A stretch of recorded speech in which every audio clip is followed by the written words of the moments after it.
താരനേരം.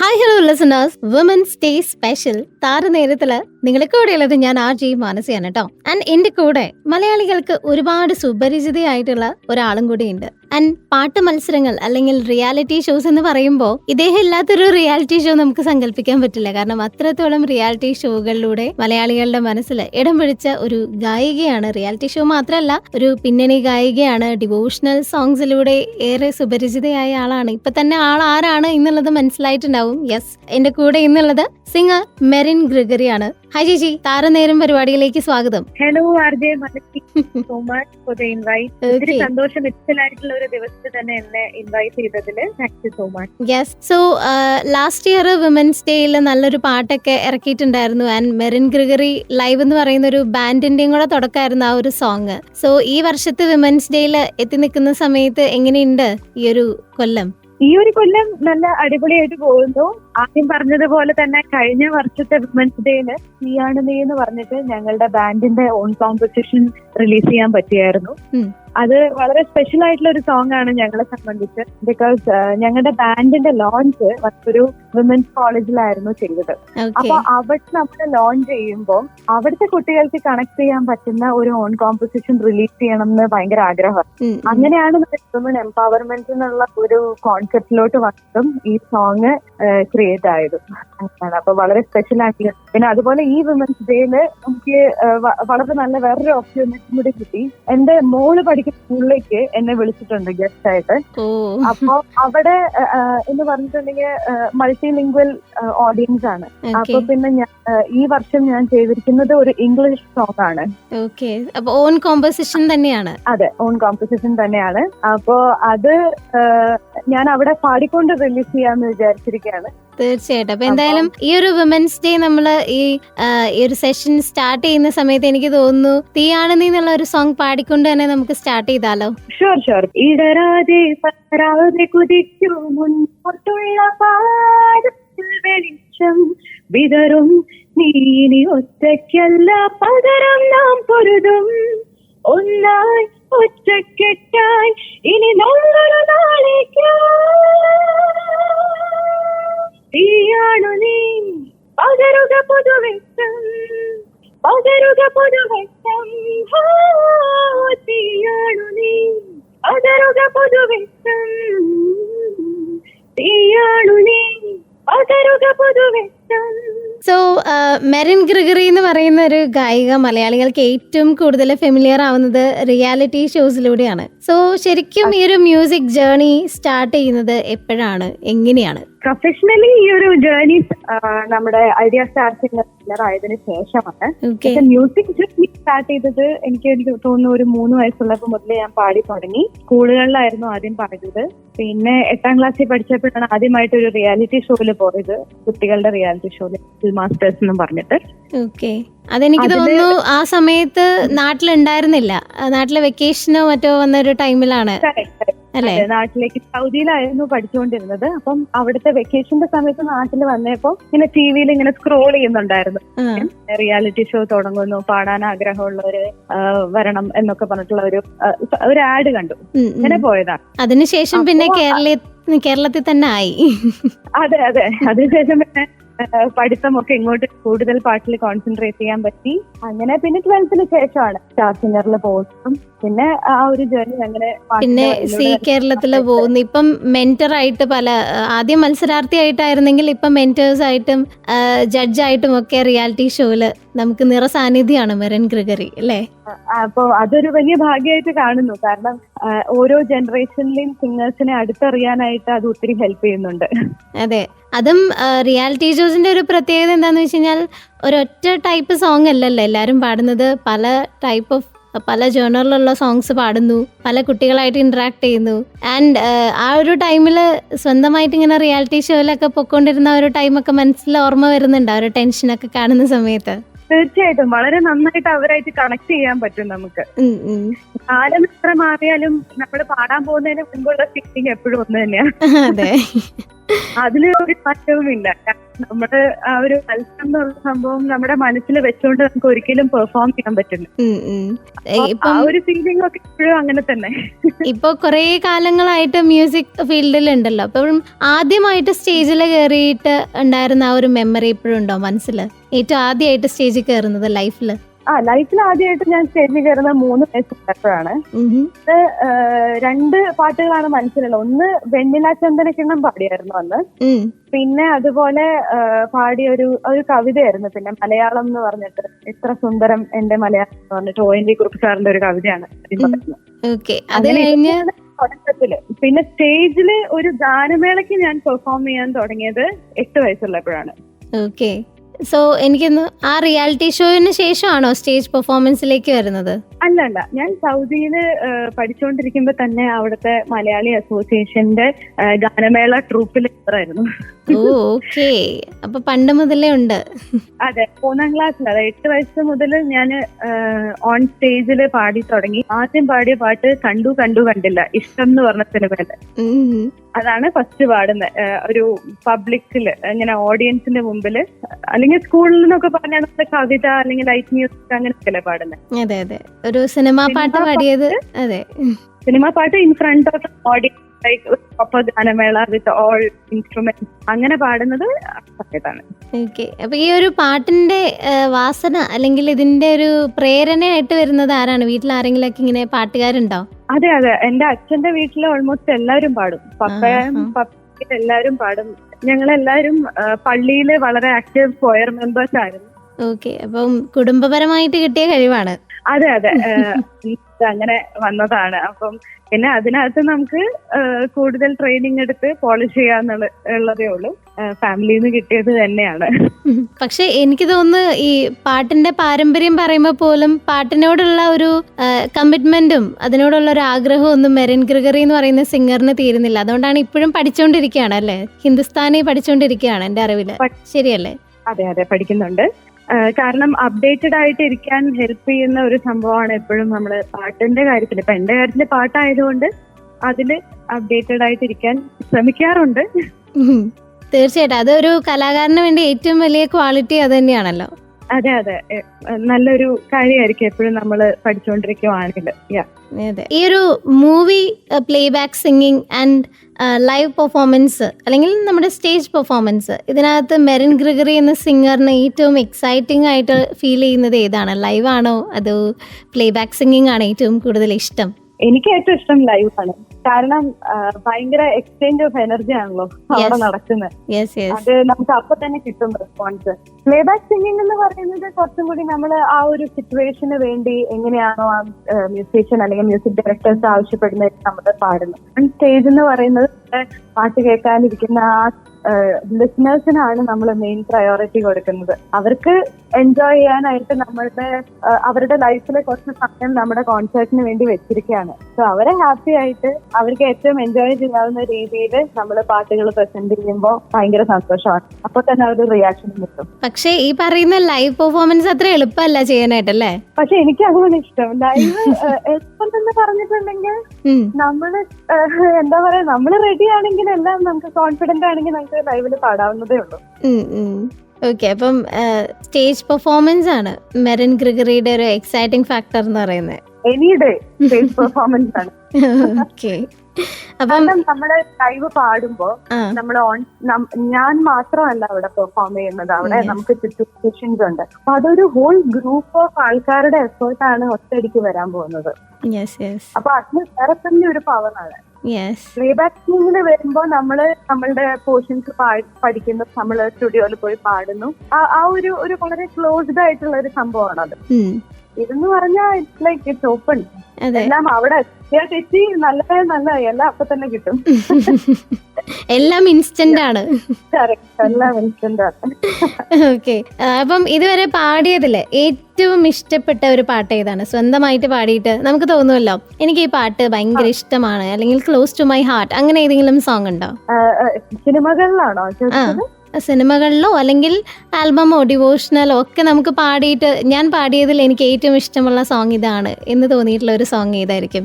Okay, ഞാൻ പാടിയത് എനിക്ക് എല്ലാ സോങ്സും വളരെ സ്പെഷ്യൽ ആണ് എനിക്ക്. കാരണം ഓരോ സോങ് പാടുമ്പോൾ നമുക്ക് നമ്മള് ആ ഒരു മൈൻഡ് സെറ്റില് ആ ഒരു സിറ്റുവേഷനിൽ മനസ്സിലാലോചിച്ചിട്ടാണല്ലോ പാടുന്നത്. അപ്പൊ അതിന്റെ 100% കൊടുക്കാൻ ഓരോ പാട്ടിലും ട്രൈ ചെയ്തിട്ടുണ്ട്. പിന്നെ എന്റെ പേഴ്സണൽ ഫേവറേറ്റ് ജോണർ എന്ന് പറയുന്നത് മെലഡിയാണ്. കേൾക്കാനും അതുമാതിരി പാടാനും എനിക്ക് കൂടുതൽ ഇഷ്ടം മെലോഡിയസ് ആയിട്ട് ജോണറിൽ പെടുന്ന സോങ്സ് ആണ്. അതിനകത്ത് ഓർമ്മയിൽ ഒരു ശിശിരം എന്ന് പറഞ്ഞിട്ടൊരു സിനിമയില് രഞ്ജിൻ രാജ് ചേട്ടന്റെ ഒരു പാട്ട് പാടിയായിരുന്നു. അത് കൈനീട്ടിയാരോ അതിലോലം കരോടും ഹൃദയം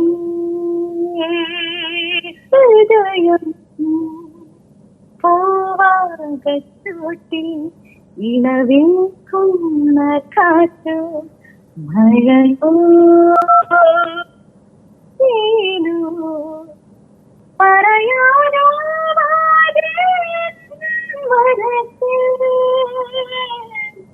ഒഴിയുണ്ടോരാതെ മധുരം അറിയാനോ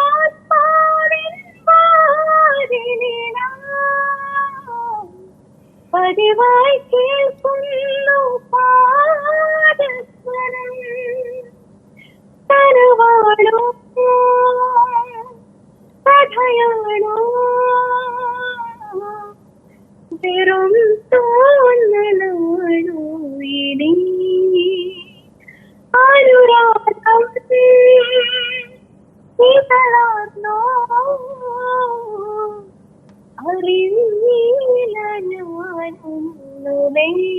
സോ ബ്യൂട്ടിഫുൾ. ആ ഒരു പാട്ടിനോടുള്ള ഇഷ്ടം നമുക്ക് ആ പാട്ടില് നമുക്ക് കേട്ടറിയാൻ പറ്റുന്നുണ്ട്.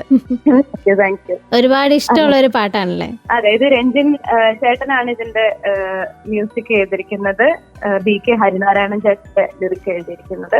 ആൻഡ് ഓർമ്മയിലെ ഒരു ശിശിരം എന്ന് പറയുന്ന സിനിമയ്ക്കകത്ത് തന്നെ എനിക്ക് തോന്നുന്നു എല്ലാ സോങ്സും ബ്യൂട്ടിഫുൾ ആണ്. അതെ, ഇതിന്റെ തന്നെ ആ മൂവിയില് എനിക്ക് തോന്നുന്നു ഇത് ഓരോരോ സ്റ്റാൻഡുകളായിട്ട്, അപ്പൊ അങ്ങനെ വരുമ്പോ ഒരു 4 പ്രാവശ്യമായിട്ടാണ് സോങ് വരുന്നത്, ഈ സോങ് വരുന്നത് ആ മൂവിക്കകത്ത്. അതുപോലെ തന്നെ ഒരു ഡ്യുവറ്റ് സോങ്ങും വരുന്നുണ്ട്, പൂന്തിന്നലിൽ എന്ന് പറഞ്ഞിട്ടുള്ള ഒരു സോങ്. അതെ, ഹരിചരൺ ചേട്ടന്റെ കൂടെ പാടിയിട്ട്. അതെ, എന്റെ ഫേവറേറ്റ് സോങ് അതാണ്. ഓക്കെ ഓക്കെ, അത് അന്ന് പാടിയതിനു ശേഷം പിന്നെ ഒരു പ്രാവശ്യം ഞങ്ങള് ലൈവിലും അത് ആ ഒരു എനിക്കുള്ള കുവൈറ്റിലാന്ന് തോന്നുന്നു അത് പാടിയത്. ജോമോന്റെ സുവിശേഷത്തിനകത്ത് നോക്കി നോക്കി നിന്നു. ആക്ച്വലി അത് വിദ്യാസാഗർ സാറിന്റെ കോമ്പോസിഷൻ അല്ലേ? അതെ അതെ അതെ, അത് ശരിക്കും അതാണ് ഒരു ഭയങ്കര ഒരു ബ്രേക്ക് തന്ന ഒരു പാട്ട്. അതിന്റെ ഇടയിലും ഒരുപാട് നല്ല പാട്ടുകളൊക്കെ നമുക്ക് സമ്മാനിച്ച ആളാണ്. എനിക്ക് തോന്നുന്നു വേഗം എന്ന് പറയുന്ന സിനിമയ്ക്കകത്ത് നീർപ്പളങ്കിൻ എന്ന് പറയുന്ന ഒരു സോങ് ഉണ്ട് അല്ലേ? അതെ, നല്ലൊരു പാട്ടാണ്. അത് ഗോവിന്ദ് വസന്ത ചേട്ടന്റെ പാട്ടാണ്. സൈക്കുട്ടെ, അത് അവരുടെ ഒരു ബാൻഡിന്റെ തന്നെ പാട്ടാന്ന് വേണമെങ്കിൽ നമുക്ക് പറയാം. കാരണം സിദ്ധാർത്ഥ് മേനോന്റെ കൂടെയാണ് പാടിയിരിക്കുന്നത്. അതെ അതെ, ബ്യൂട്ടിഫുൾ സോങ് ആണ്. അതും എന്താ പറയാ, നമ്മൾ ഈ അതുപോലെ എനിക്ക് തോന്നുന്നു സത്യം പറഞ്ഞാൽ വിശ്വസിക്കൂ എന്ന് പറയുന്ന ഒരു സിനിമയ്ക്കകത്ത് ഒരു സോങ് ഇല്ലേ? ആ പാട്ട്. അങ്ങനെ ഒരുപാട് നല്ല പാട്ടുകളൊക്കെ ഉണ്ട് കയ്യില്. അതെ അതെ, അതേസമയം എനിക്ക് എടുത്തു പറയേണ്ട ഒരു കാര്യം എന്ന് പറയുന്നത് എന്നെ ഈ ഒരു ഇൻഡസ്ട്രിയിലോട്ട് ഇൻട്രൊഡ്യൂസ് ചെയ്തത് എൻ ജയചന്ദ്രൻ സാർ. അതെ, റൊമാൻസ് അല്ലെ? റോമൻസ് അല്ലെ? റോമൻസ് എന്ന് പറഞ്ഞിട്ടുള്ള ഒരു മൂവിയിലൂടെയാണ് ഞാൻ എന്റെ ഫസ്റ്റ് സോങ് കുയിൽ പാടിയ എന്ന് പറഞ്ഞിട്ടുള്ള ഒരു സോങ് ആണ്. വിജയ് യേശുദാസ് ചേട്ടൻ കൂടെയാണ് പാടിയിരിക്കുന്നത്. Rajeev Alunkal sir lyric. M Jayachandran സാറിന്റെ കാര്യം പറയുമ്പോ തന്നെ എന്താ പറയാ, മെലഡി ഏറ്റവും നല്ല ബ്യൂട്ടിഫുൾ ആയിട്ട് ചെയ്തിട്ടുള്ള ഒരു സംഗീത സംവിധായകനാണ് അദ്ദേഹം. അതെ അതെ, അദ്ദേഹത്തിലൂടെ വരിക എന്ന് പറയുന്നത് തന്നെ ഒരു വലിയ ഓപ്പർച്യൂണിറ്റിയാണ്. അതെ, അതൊരു വലിയ ഐഡന്റിറ്റി ആയിട്ട് ഞാൻ എന്നും എന്താ പറയാ, ever grateful to M Jayachandran sir. അത്രയും നല്ല ഒരു സോങ്ങിലൂടെ എന്നെ ഇൻട്രൊഡ്യൂസ് ചെയ്തതില്. യെസ്, അപ്പൊ അതൊക്കെയാണ് ഇപ്പം പാട്ട് വിശേഷങ്ങൾ. ഇനി നമുക്ക് ഈ ഒരു വിമൻസ് ഡേ സ്പെഷ്യൽ ആയിട്ട് എനിക്ക് ചോദിക്കാനുള്ളത് വേറൊന്നുമല്ല, മെറിൻ ഗ്രിഗറി എന്ന വ്യക്തിയുടെ ജീവിതത്തിൽ ഏറ്റവും ഇൻസ്പയറിംഗ് ആയിട്ടുള്ള ഒരു വിമൻ ഉണ്ടെങ്കിൽ അത് ആരായിരിക്കും? കുറെ വിമൻ ഉണ്ട് ആക്ച്വലി. ഇപ്പൊ പാട്ടില് ചോദിക്കുകയാണെങ്കിൽ പാട്ടിനെ ഏറ്റവും അധികം ഇൻസ്പയർ ചെയ്തിട്ടുള്ളത് ലതാ മങ്കേഷ്കർ, ലതാജിയാണ്. ലതാജിയുടെ പാട്ടുകളാണ് എനിക്ക് ഏറ്റവും അധികം എന്താ പറയാ പഠിക്കാനായിട്ട് ചെറുപ്പം മുതലേ ഞാൻ യൂസ് ചെയ്തിട്ടുള്ള സോങ്സ്. അപ്പം എന്റെ പപ്പ പണ്ട് എനിക്കൊരു അസൈൻമെന്റ് പോലെ തരുമായിരുന്നു വെക്കേഷന്റെ സമയത്ത്. ഓക്കെ. അതിനകത്ത് ഒരു സോങ്സ് പണ്ട് കാസറ്റാണ്, കാസറ്റ് റെക്കോർഡ് ചെയ്തിട്ട് തരും. എന്നിട്ട് പറയും ഒരു പപ്പ രാവിലെ ജോലിക്ക് വർക്കിന് പോകുമ്പോ ഞാൻ ഫ്രീ ആയിരിക്കുമല്ലോ വെക്കേഷൻ, എല്ലാം ഓരോ പാട്ട് വെച്ച് കേട്ട് അത് എഴുതിയെടുത്ത് പഠിച്ച് തിരിച്ച് ഓഫീസിൽ നിന്ന് വരുമ്പോഴേക്കും കേൾപ്പിച്ചു തരാൻ പറയും. അങ്ങനെയുള്ള പപ്പയുടെ ഇൻസ്പിറേഷൻ ആണ് ഇന്ന് മെറിൻ ഗ്രിഗറി എന്നൊരു സിംഗറിലേക്ക് എത്തി നിൽക്കുന്നത്. തീർച്ചയായിട്ടും അത് എടുത്തു പറയാതിരിക്കാൻ വയ്യ. കാരണം എന്താണെന്ന് വെച്ചാൽ ഇപ്പൊ പല പാട്ടുകളും പുതിയതായിട്ട് പഠിക്കാൻ വേണ്ടി എടുക്കുമ്പോൾ നമുക്ക് നല്ല റെഫറൻസ് ആണ് അന്ന് പഠിച്ചിരിക്കുന്ന പാട്ടുകളുടെ ഒരു ബേസ് എന്നുള്ളത്. പിന്നെ ഇതുപോലെ മത്സരങ്ങളിലേക്കൊക്കെ പോകുമ്പോൾ നമ്മൾ പല റൗണ്ട്സിൽ ഈ പറഞ്ഞ പോലെ നേരത്തെ പറഞ്ഞല്ലോ പല രീതിയിലുള്ള പാട്ടുകൾ നമ്മൾ പഠിക്കണം. അപ്പൊ അന്ന് കുറെ പാട്ടുകൾ കേട്ട് പഠിച്ചത് കൊണ്ട് it was easier for me കുറച്ച്. കാരണം പാട്ട് പഠിച്ച ശീലമുണ്ട്, അതാണ്. അപ്പം അത് ആ ചെറുപ്പത്തിലെ ഇൻകൾക്കേറ്റ് ചെയ്തതുകൊണ്ട് അതൊരു വലിയ ബ്ലെസ്സിങ് ആയിട്ട് കാണുന്നു. സോ ഫസ്റ്റ് ഈ ഒരു പ്ലേ ബാക്ക് സിംഗിങ് മകള് പാടുന്നതിന് ഇതിനു മുമ്പും അച്ഛൻ കണ്ടിട്ടുണ്ടായിരിക്കും, പക്ഷേ മകളൊരു പ്ലേ ബാക്ക് സിംഗർ ആയി എന്ന് പറഞ്ഞപ്പോ എന്തായിരുന്നു പപ്പയുടെ റെസ്പോൺസ്? എങ്ങനെയുണ്ടായിരുന്നു? പപ്പയ്ക്ക് വലിയ സന്തോഷമായിരുന്നു. എന്റെ കൂടെ ഫസ്റ്റ് റെക്കോർഡിങ്ങിന് പപ്പ തന്നെയാണ് വന്നത് ഇതിലേക്ക്. ഓക്കെ. രജീന്ദ്രൻ സാറിന്റെ ഫസ്റ്റ് പാട്ടിന് വേണ്ടിയിട്ട്. എന്നും പപ്പയ്ക്ക് ആക്ച്വലി സ്പീക്കിംഗ് പപ്പയ്ക്ക് ആയിരുന്നു ആഗ്രഹം എന്നെ ഒരു സിംഗറായിട്ട് കാണണം. കാരണം ഞാന് എന്നോട് ചോദിച്ചിട്ടുണ്ടെങ്കിൽ ഞാൻ ഇതൊരു പ്രൊഫഷനായിട്ടൊക്കെ ചിന്തിച്ചിരുന്നോ എന്നുള്ളതൊന്നും എനിക്ക് അറിയില്ല. കാരണം ഞാൻ 12th കഴിയുമ്പോഴത്തേക്കും ഈ പാട്ടിന്റെ വഴി തന്നെയായി. അപ്പൊ ഞാൻ വേറൊന്നും ചിന്തിക്കാനുള്ള ഒരു ഗ്യാപ്പ് ഉണ്ടായിരുന്നില്ല. അപ്പൊ ഞാൻ അതിലേക്ക് അങ്ങനെ പോയി. And I M so blessed. Passion തന്നെ നമ്മുടെ പ്രൊഫഷൻ ആയിട്ട് എടുക്കാൻ പറ്റുന്ന വലിയൊരു ബ്ലെസ്സിങ് ആയിട്ട്. അതെ. അപ്പം പപ്പയുടെ മകളായിരുന്ന ഒരു സമയത്ത് നിന്ന് ഇപ്പം മിസ്സസ് മെറിൻ ഗ്രിഗറിയിലേക്ക് എത്തി നിൽക്കുമ്പോ എങ്ങനെയുണ്ട് ആ ഒരു യാത്ര? എങ്ങനെയുണ്ട്, അല്ലെങ്കിൽ എന്തൊക്കെ മാറ്റങ്ങളാണ് സ്വയം വന്നിട്ടുള്ളതായിട്ട് ഫീൽ ചെയ്യുന്നത്? അതായത് വിത്ത് പാരന്റ്സിന്റെ കൂടെയുള്ള ടൈമിൽ ഞാൻ കുറച്ചും കൂടി എന്താ പറയാ ഒരു പ്രൊട്ടക്റ്റഡ് ഒരു കവറിങ്ങിനകത്ത് നടക്കില്ല, അങ്ങനെയായിരുന്നു. പോസ്റ്റ് മാരേജ് എന്താ പറയാ എന്റെ ഹസ്ബൻഡ് എന്നെ സെൽഫ് സഫിഷ്യന്റ് ആക്കി. ഓക്കെ. അപ്പൊ ഒരു ഷെല്ലൊക്കെ പൊട്ടിച്ച് പുറത്തൊരു കംഫർട്ട് സോണിൽ നിന്ന് വെളി വന്നത് ആക്ച്വലി മാരേജിന് ശേഷമാണ്. പക്ഷെ അതിപ്പോ ഞാൻ ഭയങ്കരമായിട്ട് എൻജോയ് ചെയ്യുന്നു. കാരണം എന്താന്ന് വെച്ചാൽ ഓരോ പ്രോഗ്രാമിനും നമ്മള് സെൽഫായിട്ട് തന്നെ ഒരു സ്റ്റാർട്ടിങ് ഇപ്പം ലിസ്റ്റ് ഇടുന്നത് മുതൽ അല്ലെങ്കിൽ നമ്മൾ അറേഞ്ച് ചെയ്യുന്ന മ്യൂസീഷ്യൻസ് അതൊക്കെ സ്വന്തമായിട്ട് തന്നെ മാനേജ് ചെയ്യാനായിട്ട് എന്നെ പഠിപ്പിച്ച് വന്ന ഒരു ഹസ്ബൻഡ്. ഓക്കെ. അപ്പം ഫാമിലിയുടെ കാര്യം നമ്മൾ പറഞ്ഞില്ല. എന്താണ് ഫാമിലിയിൽ ആരൊക്കെയുണ്ട്? ഹസ്ബൻഡ് എന്ത് ചെയ്യുന്നു? ഒരു മോളുണ്ട്. അപ്പൊ മോളുടെ കാര്യങ്ങള്? ഞങ്ങളുടെ ഫാമിലി എന്ന് പറയുന്നത് ഞാന്, ഹസ്ബൻഡ്, മോള്, ഞങ്ങള് 3 പേരുണ്ട്. പിന്നെ അതുപോലെ ഹസ്ബൻഡിന്റെ പാരന്റ്സും ഞങ്ങളുടെ പാരന്റ്സും ഞങ്ങൾ എല്ലാവരും. പിന്നെ എനിക്കൊരു അനിയത്തിയും പാടുവോ? അനിയത്തി പാടും, പക്ഷെ പഠിക്കാനൊന്നും വലിയ ഇൻട്രസ്റ്റ് ഉണ്ടായിരുന്നില്ല. അപ്പൊ അവളുടെ പാഷൻ വേറെ തന്നെയായിരുന്നു. അവള് ഷെഫാണ്. ഓക്കെ. അപ്പം ആ രീതിയിൽ മുന്നോട്ട് പോകാനായിരുന്നു അവൾക്ക് ഇഷ്ടം. അപ്പൊ അവളിപ്പോ അവിടെ വർക്ക് ചെയ്യുന്നു. ഓക്കെ. ഹസ്ബൻഡ് എന്ത് ചെയ്യുന്നു? ഹസ്ബൻഡിന്റെ പേര് അങ്കിത് ജോസഫ്. അങ്കിത് ആകാശ എയർലൈനില് ക്യാപ്റ്റനായിട്ട് ജോലി ചെയ്യുന്നു. ഓക്കെ. ആൻഡ് ഇപ്പം സോഷ്യൽ മീഡിയ നോക്കുന്ന സമയത്ത് അമ്മയെക്കാട്ടിലും മിടുക്കിയായിട്ടുള്ള ഫാൻസ് ഒക്കെ ഉള്ള ഒരാളുണ്ട്, കുട്ടി, ഒരു കുഞ്ഞു ഗായിക. അതെ, അവൾക്ക് മോളുടെ പേര് നട്ടാഷ. അവൾക്ക് 5 വയസ്സാണ്. അവൾക്ക് ഇഷ്ടമാണ് പാട്ടും ആർട്ടിനോട് പൊതുവെ നല്ല ഇഷ്ടമുണ്ട്. അപ്പോ അത് അവൾക്ക് ഇഷ്ടമുള്ള രീതിയിൽ മുന്നോട്ട് പോട്ടെ എന്ന് ഇങ്ങനെ ഞങ്ങള് ആസ് പാരന്റ്സ് ആഗ്രഹിക്കുന്നു. വളർന്നു വരുന്ന ഒരു കലാകാരിയാണ്. അതെ. അവൾക്ക് പാട്ടും ജനറലി ആർട്ടും ഒക്കെ വരയ്ക്കാനും അങ്ങനത്തെ കാര്യങ്ങളൊക്കെ ഭയങ്കര ഇഷ്ടമാണ്. എന്താ പറയാ, അപ്പൊ അവള് ലെറ്റ് ഹർ ചൂസ് ഹർ വേ. ഏതാണ് ഏറ്റവും ഇഷ്ടം എന്ന് വെച്ചാൽ തിരഞ്ഞെടുക്കട്ടെ. അമ്മ 3 വയസ്സിലെ പാട്ട് എനിക്ക് തോന്നുന്നു പാടി തുടങ്ങിയ ആളാണെന്ന് പറഞ്ഞില്ല. അപ്പം മോളിപ്പം സ്കൂളിലൊക്കെ അല്ലെങ്കിൽ വേദികളിലൊക്കെ പാടാനൊക്കെ തുടങ്ങിയിട്ടുണ്ടോ? സ്കൂളിലത്തെ പരിപാടികൾക്കൊക്കെ പാടാറുണ്ട്. പിന്നെ ഫാമിലി ഫംഗ്ഷൻസിനൊക്കെ ചെറിയ ചെറിയ പാട്ടുകളൊക്കെ പഠിച്ച് പാടാൻ ഇഷ്ടമുണ്ട്. പക്ഷെ ഒരു ഫോർമൽ ട്രെയിനിങ് സ്റ്റാർട്ട് ചെയ്തിട്ടില്ല. ഓക്കെ. അപ്പൊ അതിനുള്ളൊരു പ്രായം ആയോ? എനിക്ക് തോന്നുന്നു ഈ വർഷം സ്റ്റാർട്ട് ചെയ്യാന്ന് വിചാരിച്ചിരിക്കുകയാണ് ഞങ്ങള്. ഓക്കെ. അപ്പൊ അമ്മ തന്നെയാണോ ഗുരു? അയ്യോ ഞാനല്ല, വേറെ ഗുരുവിന്റെ അടുത്ത് പഠിക്കുന്നതാണ് എപ്പോഴും നല്ലത്. അതാവുമ്പം പാട്ടിനെ കുറച്ചുകൂടെ സീരിയസ് ആയിട്ട് കാണാം. അമ്മയാവുമ്പോ മകളാണല്ലോ, ചെറിയ കളിയും ഒക്കെ ഉണ്ടാവും. അതെ അതെ, അപ്പം അതിൻ്റെതായിട്ടുള്ള സീരിയസ്നെസ്സിൽ പഠിക്കണമെങ്കിൽ മറ്റൊരു ഗുരുവിന്റെ ആയിരിക്കും ഏറ്റവും നല്ലത്. സിംഗർ എന്നുള്ള ഒരു രീതിയിൽ ആൻഡ് അറ്റ് എ ടൈം അമ്മയും കൂടിയാണ്. സോ എങ്ങനെയാണ് ആ ഒരു ലൈഫ് ബാലൻസ് ചെയ്യാനായിട്ട് പറ്റാറുണ്ടോ? അതെ, അതിനുവേണ്ടി ശ്രമിക്കുന്നുണ്ട് എന്ന് പറയുന്നത് നല്ലത്. കാരണം നമുക്ക് എന്താ പറയാ, ബീങ് അമ്മ, being A wife, being A daughter, നമുക്ക് ഒത്തിരി റെസ്പോൺസിബിലിറ്റീസ് ഉണ്ട്.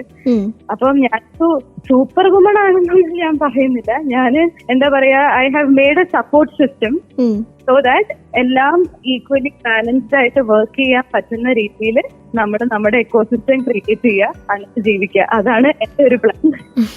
കാരണം എല്ലാ പണിയും നമ്മൾക്ക് ചെയ്യാൻ പറ്റില്ല. നമ്മളെല്ലാം ഹ്യൂമൻസ് ആണ്.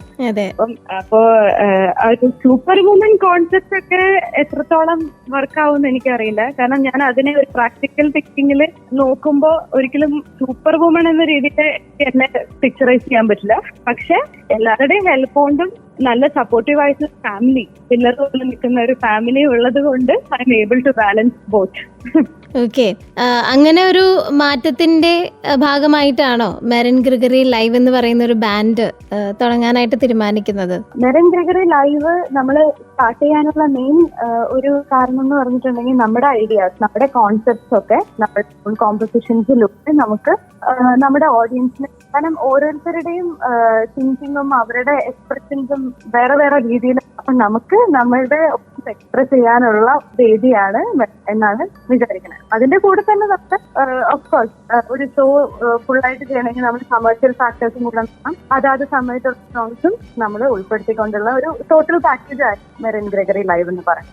ഓക്കെ, അപ്പൊ അതിനകത്ത് ആക്ച്വലി ഒരു സിംഗർ എന്നുള്ളതിനേക്കാൾ കൂടുതൽ മനസ്സിലുള്ള ഈണങ്ങൾ മറ്റുള്ളവരിലേക്ക് എത്തിക്കാനായിട്ടുള്ളൊരു കമ്പോസറുടെ ഒരു ആഗ്രഹം കൂടിയാണ്. അപ്പം MG ലൈവ് എന്ന് പറയുന്ന ഈ ഒരു ന്യൂ ഇനീഷ്യേറ്റീവ് അല്ലേ? തീർച്ചയായിട്ടും നമ്മുടെ കോമ്പോസിഷൻസും നമ്മൾ കൺവേ ചെയ്യാൻ ഉദ്ദേശിക്കുന്നത്. അപ്പൊ ഇതിനകത്ത് വരുന്ന സോങ്സ് ഞാൻ തന്നെയാണ് എഴുതാനും ട്രൈ ചെയ്യാറുള്ളത്. സോ ദാറ്റ് നമ്മളുടേതായിട്ട് ഒരു യൂണിക്നെസ് ആയിരിക്കും എന്ന് വിചാരിക്കുന്നു. ഓക്കെ, അപ്പൊ ഇതിനു മുമ്പ് എപ്പോഴെങ്കിലും ഏതെങ്കിലും റിയാലിറ്റി ഷോസിൽ കുറെ പാർട്ടിസിപ്പേറ്റ് ചെയ്ത സമയത്തൊക്കെ എപ്പോഴെങ്കിലും ഇങ്ങനെ സ്വന്തമായിട്ട് കമ്പോസ് ചെയ്തൊരു സോങ് ഒക്കെ പാടിയിട്ടുണ്ടോ? ഇല്ല, അന്ന് അങ്ങനെ ഒരു ഓപ്പർച്യൂണിറ്റി ഉണ്ടായിരുന്നില്ല സ്വന്തമായിട്ട് കമ്പോസ് ചെയ്യാറുണ്ട്. അത് ഞാൻ ഇതും എന്റെ യാത്രകളിലാണ് ഞാൻ കമ്പോസ് ചെയ്യാറും അതുപോലെ ഞാൻ എഴുതാറും ഒക്കെ. അപ്പം അതിനു വേണ്ടി തന്നെ ഇരിക്കാറില്ല, മനസ്സിലേക്ക് വരുമ്പോ അല്ലേ? അതെ അതെ, അങ്ങനെയാണ് ചെയ്യാറുള്ളൂ. അപ്പോ ആ സമയത്ത് ഞാൻ റിയാലിറ്റി ഷോയിൽ മത്സരിക്കുന്ന സമയത്തൊന്നും ഒരു ഇൻഡിപെൻഡന്റ് മ്യൂസിക്കിനെ ിക്കാനുള്ള ഇതുണ്ടായിരുന്നില്ല എനിക്ക്. അന്ന് നമ്മള് സൗണ്ട്സ് തരുന്നു, ആറുള്ള പാട്ടുകൾ പാടുന്നു, അത്രേ ഉണ്ടായിരുന്നുള്ളൂ. പിന്നെ ആസ് ഫോർ മ്യൂസിക് ആണെങ്കിൽ മ്യൂസിക്കിന്റെ ഒരു അബണ്ടൻസ്, ഒരു വലുപ്പമൊക്കെ മനസ്സിലാക്കാം. ഇതിനകത്ത് നമുക്ക് നമ്മളെ കൊണ്ട് എന്തൊക്കെ ചെയ്യാൻ പറ്റും അതിൻ്റെയൊക്കെ പോസിബിലിറ്റീസ് മനസ്സിലാക്കാൻ തുടങ്ങിയപ്പോഴാണ് ഇങ്ങനെ ഐഡിയാസ് ഡെവലപ്പ് ചെയ്തിട്ട് ഇങ്ങനെ സോങ്സ് ഉണ്ടാക്കാം. ഓക്കെ, സോ എന്തൊക്കെയാണ് ഇനിയിപ്പം മെറിൻ ഗ്രിഗറിയുടെ അപ്കമിങ് പ്രോജക്ട്സ്? മെറിൻ ഗ്രിഗറി ലൈവിന്റെ സംബന്ധിച്ച് 2 ഓൺ കോമ്പോസിഷൻസ് മ്യൂസിക് പ്രൊഡക്ഷന്റെ പ്രോസസ് നടന്നുകൊണ്ടിരിക്കുന്നു. അല്ലാതെ പിന്നെ സ്റ്റേജ് ഷോസ് വരുന്നുണ്ട്.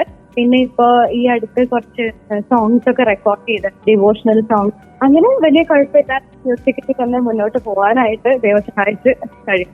ഓക്കെ, സോ നമുക്ക് ഇനി ഒരു റാപ്പിഡ് ഫയർ ആയാലോ? ഞാനപ്പം കുറച്ച് ക്വസ്റ്റ്യൻസ് ഒക്കെ ഇവിടെ ഇങ്ങനെ സെറ്റ് ആക്കി വെച്ചിട്ടുണ്ട്. അപ്പൊ പെട്ടെന്ന് ആൻസർ ചെയ്താൽ മതി. ഓക്കെ, കുസൃതി ചോദ്യം അല്ലല്ലോ അല്ലേ? അല്ലല്ല, നമ്മുടെ ലൈഫിനോട് റിലേറ്റ് ചെയ്തിട്ടുള്ള ക്വസ്റ്റ്യൻസ് തന്നെയാണ്, പക്ഷെ പെട്ടെന്ന് ആൻസർ പറയണമെന്നേ ഉള്ളൂ. ഇപ്പൊ നമ്മള് പണ്ട് സ്കൂളിൽ പഠിക്കുന്ന സമയത്ത് പറയുന്നത് ഒറ്റ വാക്കിൽ ഉത്തരം പറയാ. Okay, so first question, favourite singer of Merin Gregory? Lata Mangeshkar. ഞാനിപ്പം എക്സ്പെക്ട് ചെയ്തൊരു ആൻസർ തന്നെയാണത്. കാരണം ഓൾറെഡി നമ്മള് നേരത്തെ ഡിസ്കസ് ചെയ്തപ്പോ പറഞ്ഞിട്ടുണ്ടായിരുന്നു ഏറ്റവും ഇൻസ്പയറിംഗ് ആയിട്ടുള്ള വുമൻ എന്ന് പറയുന്നത് ലതാ മങ്കേഷ്കർ ആണെന്നുള്ളത്. So next question, hidden talent of Merin Gregory? ഞാൻ ആംബിഡെക്സ്ട്രസ് ആണ്. വ്യക്തമാക്കാമോ? ആംബിഡെക്സ്ട്രസ് എന്ന് പറയുന്നത് അറ്റ് എ ടൈം എനിക്കിപ്പം 2 കൈ കൊണ്ടും എഴുതാൻ പറ്റും. ഓക്കെ, അങ്ങനെ ഒരു കഴിവുണ്ടായിരുന്നല്ലേ? പിന്നെ മിററിംഗ് ആയിട്ട് എഴുതാൻ പറ്റും, മിററിംഗ് ആയിട്ട് വരയ്ക്കാൻ പറ്റും. അപ്പം മോൾക്ക് വെറുതെ അല്ല ആർട്ടിനോട് ചെറിയൊരു കമ്പമൊക്കെ. അപ്പൊ അമ്മയിൽ തന്നെ കിട്ടിയ കഴിവാണ്. ആക്ച്വലി ഇങ്ങനെ ഒരു കഴിവുള്ളാരും ഞാൻ ആദ്യമായിട്ടാണ് കേട്ടോ അറിയുന്നേ. ആരും ചോദിച്ചില്ല, ആരും ചോദിച്ചില്ല എന്റെ കഴിവുകൾ. ആദ്യമായിട്ട് ചോദിച്ചത് മനസ്സിയ. ഓ താങ്ക് യു. അപ്പൊ എനിക്കും ഒരുപാട് സന്തോഷം ഈ ഒരു കഴിവ് പുറത്തേക്ക് കൊണ്ടുവരാൻ സാധിച്ചല്ലേ. എന്റെ ഹസ്ബൻഡ് ഇടയ്ക്ക് എന്താ പറയാ, ചാലഞ്ചില് ഇപ്പൊ എല്ലാരും പാട്ട്, ഇപ്പൊ സിംഗർ പാട്ട് മാത്രമാണല്ലോ നമ്മൾ ഫോക്കസ് ചെയ്യുന്നത്. അപ്പൊ ഹസ്ബൻഡ് നീ 2 കൈ കൊണ്ട് എഴുതുന്നതൊക്കെ ഇൻസ്റ്റഗ്രാമിലിട്ടോ ചിലപ്പോ വൈറലാവും. ഞാൻ പറഞ്ഞു അത് വേണ്ട, അത് വേണ്ട. അല്ല അതെന്താന്ന് വെച്ചാൽ എല്ലാവരും ഫോക്കസ് ചെയ്യുന്നത് ഒരു മെയിൻ കഴിവിൽ അല്ലെങ്കിൽ ഏറ്റവും പോപ്പുലർ ആയിട്ടുള്ള ഒരു കഴിവിൽ മാത്രമായിരിക്കും. എത്രയോ പേർക്ക് ഇതുപോലെ കുറെ ഹിഡൻ കഴിവുകളുണ്ട്. അപ്പൊ എന്തായാലും ഒരുപാട് കഴിവുകളൊക്കെ ഉള്ളിലുണ്ട്. അപ്പൊ കമ്പോസർ ആണ്, അതുപോലെ പാട്ടുകാരിയാണ്, പിന്നെ 2 കൈ കൊണ്ട് എഴുതാൻ നല്ലൊരു ആർട്ടിസ്റ്റ് ആണ്. കൊള്ളാം കൊള്ളാം. അതൊരു കഴിവായിട്ടൊക്കെ പറയാൻ പറ്റുമെന്ന് എനിക്ക് അറിയില്ല. ഓഫ്കോഴ്സ് അതൊരു കഴിവ് തന്നെയാണല്ലോ. നമുക്ക് ഒരു കൈ കൊണ്ട് എഴുതുന്ന പാട് തന്നെ നമുക്കറിയാം, എപ്പോഴാണ് 2 കൈ കൊണ്ട്. ഓക്കെ, സോ നമ്മുടെ റാപ്പിഡ് ഫയറിന്റെ നെക്സ്റ്റ് ക്വസ്റ്റ്യൻ, സംഗീതത്തിന് പുറമെ ഇഷ്ടമുള്ള വേറൊരു കാര്യം എന്താണ്? കുക്കിംഗ് ഭയങ്കര ഇഷ്ടമാണ്. ഏറ്റവും നന്നായിട്ട് കുക്ക് ചെയ്യുന്ന സ്വന്തമായിട്ട് തോന്നിയിട്ടുള്ള ഡിഷ് ഏതാ? Biryani, chicken biryani, prawn biryani, chicken biryani ഒക്കെ നന്നായിട്ട് ഉണ്ടാക്കും. ഓക്കെ, സോ ഇനി വേറൊരു ഇൻട്രസ്റ്റിംഗ് ആയിട്ടുള്ള ക്വസ്റ്റ്യൻ, മ്യൂസിക് റിലേറ്റഡ് ആയിട്ട് ഉണ്ട ഒരു ഇരട്ടപ്പേര് എന്തായിരിക്കും? അത് ഞാൻ തന്നെ ഇരട്ടപ്പേരെന്ന് പറഞ്ഞാൽ ഫണ്ണി ആയിരിക്കണം, ഒരു നിക് നെയിം എന്തെങ്കിലും നമ്മുടെ ഫ്രണ്ട്സിന്റെ ഇടയിലൊക്കെ മ്യൂസിക് റിലേറ്റഡ് ആയിട്ടുള്ള. തൊഴിലാളി. അതെന്താ ഇത്രയും കുറെ റിയാലിറ്റി ഷോയില് പോയതുകൊണ്ടാണോ? അതെ, കൂട്ടുകാർക്കിടയിൽ ഞാൻ റിയാലിറ്റി. അതെന്തായാലും കൊള്ളാട്ടെ. ഇത് ആരെയും പേരിട്ടെ? അക്ബറിനറിയോ? അറിയാം. അക്ബറൊക്കെയാണ് ഈ പേരിട്ടത്. ഓക്കെ, സോ ഇനി അടുത്ത ക്വസ്റ്റ്യൻ, ഒരു ദിവസത്തില് മ്യൂസിക് ഇല്ലാന്ന് വിചാരിക്കുക, അപ്പം എങ്ങനെയുണ്ടായിരിക്കും ആ ഒരു ദിവസം? നല്ല സമാധാനപരമായിരിക്കോ അതോ അതായത് ഞാൻ എല്ലാ തിരക്കുകളും മാറ്റി വെച്ച് ഭയങ്കര ഫ്രീ ആയിട്ടിരിക്കും, അതല്ലാന്നുണ്ടെങ്കിൽ വളരെ ബോർഡായിരിക്കും, എങ്ങനെയായിരിക്കും? എനിക്ക് ഫ്രീ ആയിട്ടിരിക്കാൻ ഇപ്പം എല്ലാ ദിവസവും പറ്റില്ല, പക്ഷെ പറ്റുന്നതില് എന്താ പറയാ, എനിക്ക് അങ്ങനെ പറ്റും, കുഴപ്പമില്ല. ഒരു ദിവസം ഒക്കെ ഓക്കെ, മ്യൂസിക് ഇല്ലെങ്കിലും കുഴപ്പമില്ല. മ്യൂസിക് എന്ന് വെച്ചാൽ ഇപ്പൊ ഞാന് ചിലപ്പം വെറുതെയെങ്കിലും പാടിപ്പോവും, അതാണ്. പാടാതിരിക്കാൻ പറ്റില്ല, ചിലപ്പോ കേൾക്കുന്നുണ്ടാവില്ല, ലിസണിങ് ചിലപ്പോ ഇല്ലെങ്കിലും ഞാൻ എപ്പോഴെങ്കിലും ഒക്കെ എനിക്ക് തോന്നുന്നില്ല ഞാൻ പാടാതെ ഇരുന്നിട്ടുണ്ടെന്ന് എനിക്ക് തോന്നുന്നില്ല. ഓക്കെ, അപ്പം എങ്ങനെയാണെങ്കിലും മ്യൂസിക് ഉണ്ടാവും. ഓക്കെ. സോ നെക്സ്റ്റ് ക്വസ്റ്റ്യൻ, എന്റെ കൂടെ ഡ്യുവറ്റ് പാടണം എന്ന് ഞാൻ ആഗ്രഹിക്കുന്ന ഒരു ഗായകൻ അല്ലെങ്കിൽ ഗായിക, അതായത് മെറിൻ ഗ്രിഗറി ആഗ്രഹിക്കുന്ന ഒരു ഗായകൻ അല്ലെങ്കിൽ ഗായിക ആരായിരിക്കും? കൂടി പോകുന്ന എനിക്ക് അറിയില്ല, ശ്രേയാജി. ശ്രേയാ ഘോഷലിന്റെ കൂടെ പാടാനാണ് ഏറ്റവും വലിയ ആഗ്രഹം?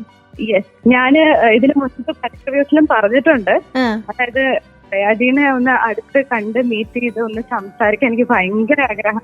എനിക്ക് ലൈക് നമ്മുടെ ഒരു ബ്രദറിന് മ്യൂസിക് ഡയറക്ടേഴ്സിനോടൊക്കെ ഞാൻ പറഞ്ഞിട്ടുണ്ട്, നിങ്ങളുടെ അസിസ്റ്റന്റ് മ്യൂസിക് ഡയറക്ടർ ആയിട്ടോ അല്ലെങ്കിൽ സിനിമയുടെ ക്രൂ ആയിട്ടോ നിങ്ങൾ എന്നെയും കൂടെ കൊണ്ടുപോകണം ആ റെക്കോർഡിംഗ് ഒന്ന് കാണാൻ വേണ്ടിയിട്ട്. അപ്പൊ അങ്ങനെ കുറെ പേരോട് പറഞ്ഞു വെച്ചിട്ടുണ്ടായിരുന്നു, നടന്നിട്ടില്ല, പക്ഷെ നടക്കും. എന്തായാലും ആഗ്രഹം പെട്ടെന്ന് സാധിക്കട്ടെ. അതെ, അതാ ഞാൻ പറഞ്ഞ ഏതായിട്ട് ആഗ്രഹിക്കുമ്പോ അത് നടക്കുമെന്ന് വിചാരിക്കുന്നു. ഓക്കെ, സോ ഇനി ആരാധകർക്ക്, അതായത് മെറിൻ ഗ്രിഗറിയുടെ ഫാൻസിന് മെറിൻ ഗ്രിഗറിയെ കുറിച്ച് അറിയാത്തൊരു ഫൺ ഫാക്ട് എന്തായിരിക്കും? എനിക്ക് തോന്നുന്നു എല്ലാരും വിചാരിച്ചിരിക്കുന്നത് ഭയങ്കര സീരിയസ് ആയിട്ടുള്ള ഒരാളാണെന്നാണ് ഒരു ജനറൽ ഇംപ്രഷൻ എനിക്ക് പലപ്പോഴും തോന്നാറുണ്ട്. പക്ഷെ ഞാൻ ആ ആളേ അല്ല, ഞാന് വളരെ കൂൾ ആൻഡ് ശാന്തമാണ്. ഞാൻ വളരെ പാവമാണ്. അതെ, ഞാൻ പാവം, ഇവർക്ക് എന്താ മനസ്സിലാവാത്തെന്ന് എനിക്കറിയാം. അപ്പൊ എന്തായാലും കൊള്ളാം. അപ്പൊ നമ്മുടെ റാപ്പിഡ് ഫയർ ഇവിടെ തീരുകയാണ്. സോ ഞാൻ വിചാരിക്കുന്ന റാപ്പിഡ് ഫയർ എൻജോയ് ചെയ്തു. അതെ, ഞാൻ നന്നായി എൻജോയ് ചെയ്തു. സോ അപ്പം നമ്മള് വളരെ സീരിയസ് ആയിട്ടുള്ള ഒരു വിമൻസ് ഡേയിൽ ഇങ്ങനെ ഇരിക്കുന്ന സമയത്ത് ഇനി സീരിയസ് ആയിട്ട് ഒരു വിമൻസ് ഡേനെ കുറിച്ച് പറയുകയാണെന്നുണ്ടെങ്കിൽ എന്തായിരിക്കും പറയാനായിട്ട് ആഗ്രഹിക്കുന്നത്? അപ്പം ഗിവ് ആൻഡ് ഗെയിൻ എന്നുള്ളതാണ് ഈ വർഷത്തെ വിമൻസ് ഡേയുടെ തീം എന്ന് പറയുന്നത്. സോ എന്താണ് ഈ ഒരു വിമൻസ് ഡേയില് നമ്മുടെ ലിസണേഴ്സിനോട് പറയാനായിട്ടുള്ള ഒരു കാര്യം? വിമൻസ് ഡേ എന്ന് പറയുന്നത് നമ്മളെ എല്ലാ ദിവസവും വിമൻസ് ഡേ ആവട്ടെ എന്നാണ് ഞാൻ പറയുന്നത്. പിന്നെ നമ്മുടെ എല്ലാ കാര്യങ്ങളും ടു മച്ച് സീരിയസ് ആയിട്ട് എടുക്കണ്ട, just go with the flow. എനിക്ക് പറയാനുള്ളത്, കാരണം നമ്മള് എല്ലാം ഭയങ്കര സീരിയസ് ആയിട്ട് എടുത്ത് നമ്മൾ ഭയങ്കരമായിട്ട് ക്രിട്ടിക്കൽ തിങ്കിങ് ഒക്കെ നടത്തുന്നതിനെക്കാട്ടിലും നമ്മള് ആ ഫ്ലോ എടുത്തിട്ട് go on. Just be ourselves അല്ലേ? Just be ourself, believe in നമുക്ക് ചെയ്യാൻ പറ്റുന്ന കാര്യങ്ങളുടെ എന്താ പറയാ, നമ്മൾ വിചാരിക്കുന്നതിനെക്കാട്ടിലും അപ്പുറത്താണ് ആക്ച്വലി നമുക്ക് ചെയ്യാൻ പറ്റുന്ന കാര്യങ്ങൾ. അപ്പോ അതിനകത്ത് നമ്മളുടെ ഒരു സെൽഫായിട്ടുള്ള ഒരു വിശ്വാസം, ആത്മവിശ്വാസത്തോടു കൂടി മുന്നോട്ട് പോകും. കാര്യങ്ങളെ എല്ലാം വളരെ എന്താ പറയാ, സീരിയസ് ആയിട്ടല്ല, എന്നാൽ കുറച്ചും കൂടി പ്രാക്ടിക്കൽ ആയിട്ടും അതുപോലെ തന്നെ നമ്മളുടെ ലൈഫിൽ എങ്ങനെ അപ്ലൈ പറ്റുന്നുള്ള പോലെ ചിന്തിച്ച് അതിനെ നമ്മുടെ ഒരു പ്ലാനാക്കി മാറ്റി വർക്ക്ഔട്ട് ചെയ്യാം. Okay, thank you. അപ്പൊ എന്തായാലും ഇത്രയും ടൈം നമുക്ക് വേണ്ടി സ്പെൻഡ് ചെയ്തു. അപ്പം എനിക്കറിയാം ഒരുപാട് തിരക്കുകളൊക്കെ ഉണ്ട്, പാട്ടുകളുടെ തിരക്കുകളുണ്ട്, പിന്നെ അല്ലാതെ കുറെ തിരക്കുകളൊക്കെ ഉണ്ട്, ബാൻഡിന്റെ പരിപാടികളുണ്ട്. സോ ഇത്രയും സമയം നമുക്ക് വേണ്ടി മാറ്റി വെച്ചതിന് ഒരുപാട് താങ്ക് യു സോ മച്ച്. ഞാനും താങ്ക് യു പറയുന്നു for inviting me on this special day. And നല്ല ഒരു ഫൺ സെഷൻ ആയിരുന്നു Manasi. Thank you so much. താരനേരം